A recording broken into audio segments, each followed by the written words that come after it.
ગાંધીધામ મહાનગરપાલિકાના મેયર તરીકે દિવ્યાબેન નાથાણીને પસંદ કરવામાં આવ્યા છે તો ગાંધીધામ મનપાના ડેપ્યુટી મેયર બન્યા છે Navinbhai જરુ।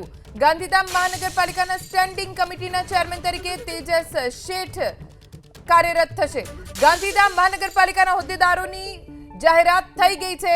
Mayor, deputy mayor, standing કમિટીના ચેરમેન કોણ હશે તે સ્પષ્ટ થઈ ગયું છે। ગાંધીધામ મહાનગરપાલિકાના મેયર રહેશે દિવ્યાબેન નાથાણી।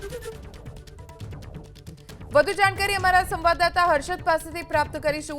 હર્ષદ, ગાંધીધામ મહાનગરપાલિકાના પ્રથમ મેયર તરીકે દિવ્યાબેન નાથાણી સહિત અન્ય હોદ્દેદારોને લઈને શું વિગતો? જોની, ગાંધીધામ મહાનગરપાલિકા બન્યા બાદ પ્રથમ મહાનગરપાલિકાની ચૂંટણી જે છે તે યોજાઈ હતી। ચૂંટણીમાં ભાજપને બહુમતી જે છે તે પણ આવી હતી। ભાજપને સીટો જે છે તે ઘણી આવી। સૌની નજર જે છે તે મહાનગરપાલિકાના ચૂંટણી બાદ મેયર, ડેપ્યુટી મેયર અને સ્ટેન્ડિંગ કમિટીના ચેરમેન ઉપર હતી, જેની જાહેરાત જે છે તે આજે સત્તાવાર રીતે કરવામાં આવી છે। ગાંધીધામ મહાનગરપાલિકાના મેયર માટે દિવ્યાબેન નાથાણીનું નામ જે છે તે અત્યારે જાહેર કરવામાં આવ્યું છે। ડેપ્યુટી મેયર માટે નવીનભાઈ જરુનું નામ જે છે તે અત્યારે જાહેર કરવામાં આવ્યું છે।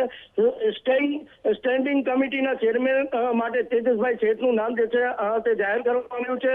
અત્યારે તમામ જે હોદ્દાઓ જે છે તે અત્યારે આપવામાં આવી રહ્યા છે।